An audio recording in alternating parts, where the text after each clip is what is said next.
क्या आपके पास भी इस तरीके से तरबूज के ढेर सारे छिलके हैं? लेकिन क्या आप जानते हैं कि जिन छिलकों को हम बेकार समझकर फेंक देते हैं, उन्हीं से हम हमारे गार्डन के लिए एक दमदार फर्टिलाइज़र बना सकते हैं। तो आज की वीडियो में मैं आपको बताऊंगी कि कैसे आप तरबूज के छिलकों से एक बेहतरीन लिक्विड फर्टिलाइज़र बना सकते हैं और किस तरीके से इसका इस्तेमाल कर सकते हैं, वो भी बिल्कुल फ्री में। तो ये फर्टिलाइज़र आपके पौधों को तेज़ी से बढ़ने में मदद करेगा, फल फूल ज़्यादा आएंगे और मिट्टी भी बहुत अच्छी हो जाएगी। तो वीडियो को पूरा ज़रूर देखिए, क्योंकि मैं सभी तरीके मैं इस वीडियो में बताने वाली हूँ कि तरबूज के छिलकों को कौन कौन से तरीके से इस्तेमाल कर सकते हैं।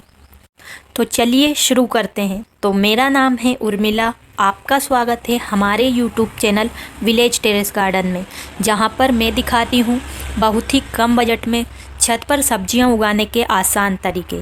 अगर आप पहली बार हमारे वीडियो देख रहे हैं तो हमारे चैनल को सब्सक्राइब करें और वीडियो को लाइक करें, ताकि आपको ऐसे ही वीडियो मिलते रहें।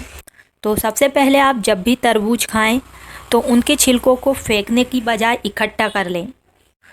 और अगर आप इनका लिक्विड फर्टिलाइज़र बनाना चाहते हैं तो ताज़ा ही इस्तेमाल करें, क्योंकि जब ये सूखने लगते हैं तो इनमें जो फर्टिलाइज़र नमी होती है वो भी सूख जाती है। और उसके बाद में इन्हें हमें छोटे छोटे टुकड़ों में काट लेना है, ताकि इनमें से पूरा फर्टिलाइज़र अच्छे से निकल सके। तो फिर हमें उसके बाद चाहिए एक इस तरीके की बरनी ले सकते हैं या कोई भी बाल्टी। तो हमें इन सभी कटे हुए टुकड़ों को इसमें डाल देना है। आप चाहें तो बड़े वाले टुकड़े भी डाल सकते हैं। तो बड़े वाले जो छिलके उनका इस्तेमाल हम दूसरे तरीके से करेंगे, पहले हम लिक्विड फर्टिलाइज़र बनाएंगे। तो देखिए, इस तरीके से हमने सभी छिलकों को डाल लिया है। तो इसे हम और भी ज़्यादा पावरफुल बनाने के लिए इसमें डालेंगे 1 चम्मच हल्दी पाउडर। तो आप हल्दी पाउडर को इस तरीके से पानी में मिक्स करके डाल सकते हैं या डायरेक्ट भी डाल सकते हैं। तो इस तरीके से इस बरनी को हमें फुल पानी से भर देना है।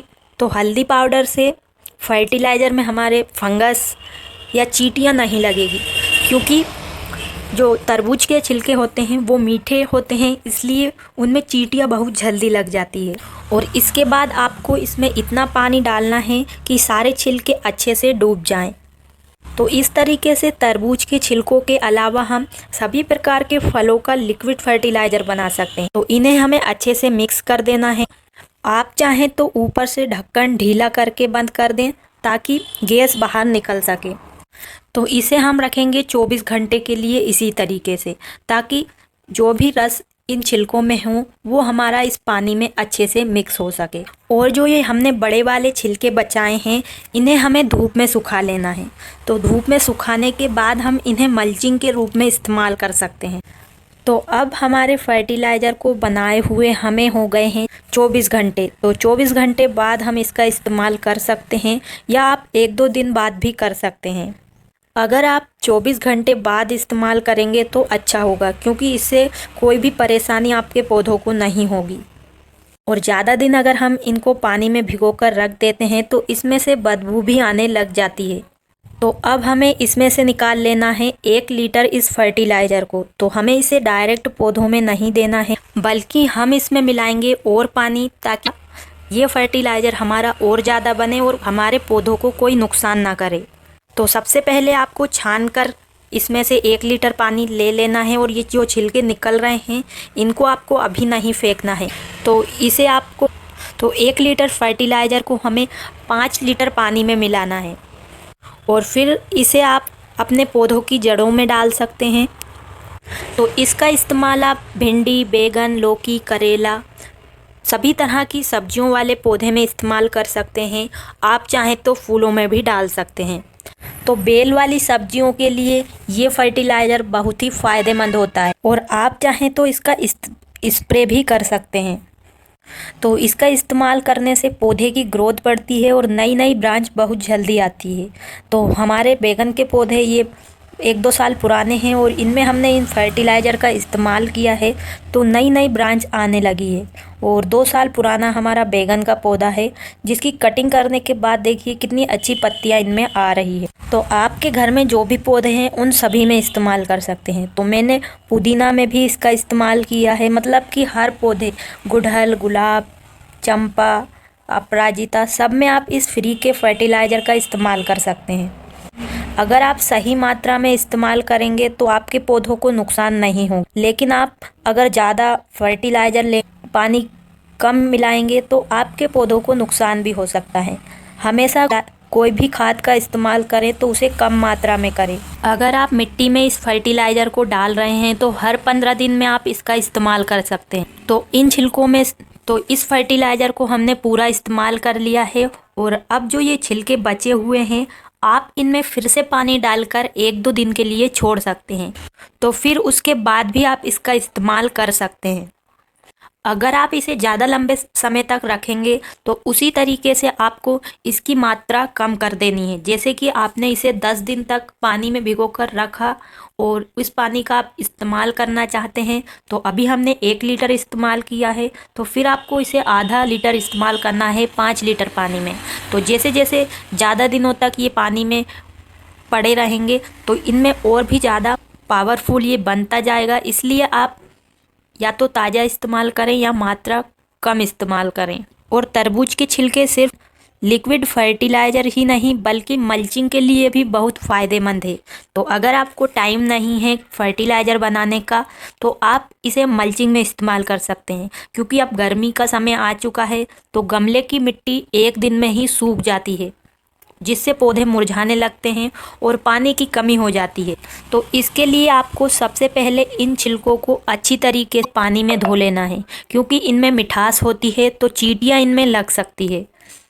फिर उसके बाद आप इन्हें छोटे टुकड़े में काट सकते हैं और फिर आप इन्हें अपने गमले और ग्रो बैग की मिट्टी में इस तरीके से डाल सकते हैं। तो पौधे की जड़ों से थोड़ा दूर डालना है। तो जब भी हम पौधों को पानी देंगे तो इनमें से लिक्विड भी निकलेगा तो वो हमारे पौधों को मिलता रहेगा। आप चाहें तो इन्हें सुखा भी सकते हैं, तो सुखाकर भी आप इस्तेमाल कर सकते हैं या इस तरीके से डायरेक्ट भी। तो इससे हमारे इस पौधे में नमी बनी रहेगी और मिट्टी जल्दी नहीं सूखेगी। इससे मिट्टी में नमी लंबे समय तक बनी रहती है, जिससे गर्मी में पौधों को बार बार पानी देने की ज़रूरत नहीं पड़ती है।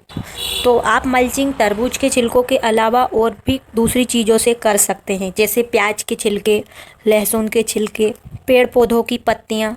मल्चिंग करने से मिट्टी में केंचुए और फ़ायदेमंद बैक्टीरिया तेज़ी से बढ़ते हैं, जिससे पौधे और भी हेल्दी होते हैं। तो ये खास तरीका आप भिंडी के पौधे में, बैगन, लौकी, करेला जैसी बेल वाली सब्जियों में इस्तेमाल कर सकते हैं, क्योंकि इनके लिए हम बड़ा ग्रो बैग इस्तेमाल करते हैं। तो ग्रो बैग में बहुत सारी जगह सीधे धूप पड़ती है तो वो मिट्टी जल्दी सूखती है। अगर हम मल्चिंग कर देंगे तो मिट्टी जल्दी नहीं सूखेगी। और अगर आप इस तरीके से ना तो फर्टिलाइज़र में इस्तेमाल करना चाहते हैं इन छिलकों का, ना ही आप इनको मल्चिंग में इस्तेमाल करना चाहते हैं, तो इसके लिए आप इनका खाद भी बना सकते हैं। इसके लिए आपको जब भी आप ग्रो बैग या गमले भरें या खाद बनाएं तो उसमें डाल सकते हैं। अगर आप इस फर्टिलाइज़र को इस्तेमाल करते वक्त इन चीज़ों का ध्यान रखेंगे तो इसका नुकसान आपके पौधे पर नहीं होगा बल्कि बहुत सारे फ़ायदे होंगे। तो जब भी आप इसका इस्तेमाल करें तो हर 15 दिन में एक बार करें। बार बार करने से पौधे ख़राब हो जाते हैं। अगर थोड़ी थोड़ी मात्रा में करेंगे तो पौधे को कोई भी नुकसान नहीं होगा। और इसे सुबह शाम के समय डालें ताकि पौधों को पूरा खाद मिल सके। अगर आप तेज़ धूप में डालेंगे तो पौधे जल भी सकते हैं। अगर आप इसका स्प्रे करना चाहते हैं और पौधों को फंगस या कीड़ों से बचाना चाहते हैं तो इसमें आप 1 चम्मच हल्दी पाउडर मिलाकर स्प्रे कर सकते हैं। अगर मल्चिंग के लिए छिलकों को इस्तेमाल करना चाहते हैं तो हमेशा धोकर ही डालें ताकि कोई भी चींटियाँ ना लगे, ना ही कीड़े मकोड़े लगें। तो इस तरीके से आप फ्री के छिलकों से बहुत ही शानदार फर्टिलाइज़र बना सकते हैं अपने पौधों के लिए, और ख़ासकर गर्मी में बहुत ही अच्छा होता है। इस फर्टिलाइज़र से पौधे को ठंडक मिलती है। तो आप अब जब भी तरबूज खाएं तो उनके छिलकों को फेंकने की बजाय इस तरीके से फर्टिलाइज़र और मल्चिंग के लिए ज़रूर इस्तेमाल करें। तो इसका इस्तेमाल करने से आपके छत पर लगे हुए पौधे पहले से भी ज़्यादा हरे भरे भरे घने और फल फूलों से भर जाएंगे, वो भी बिना महंगा फर्टिलाइज़र खरीदे। तो उम्मीद है आपको आज की जानकारी पसंद आई होगी। अगर आपको ये जानकारी पसंद आई हो तो वीडियो को लाइक ज़रूर करें और इस वीडियो को अपने दोस्तों और परिवार के साथ भी शेयर करें, ताकि वो भी ये आसान तरीका आजमा सकें और छिलकों को फेंकने की बजाय अपने ही गार्डन में इस्तेमाल कर सकें। और चैनल को भी ज़रूर सब्सक्राइब करें, क्योंकि मैं आपके लिए ऐसे ही शानदार गार्डनिंग टिप, छत पर बहुत ही कम बजट में सब्जियां, फल फूल उगाने से जुड़े वीडियो लाती रहती हूं। तो आज के लिए बस इतना ही। मिलते हैं किसी अगली वीडियो में। तब तक के लिए खुश रहिए और ऐसे ही अपने छत पर सब्जियां बहुत ही कम बजट में उगाते रहिए। धन्यवाद।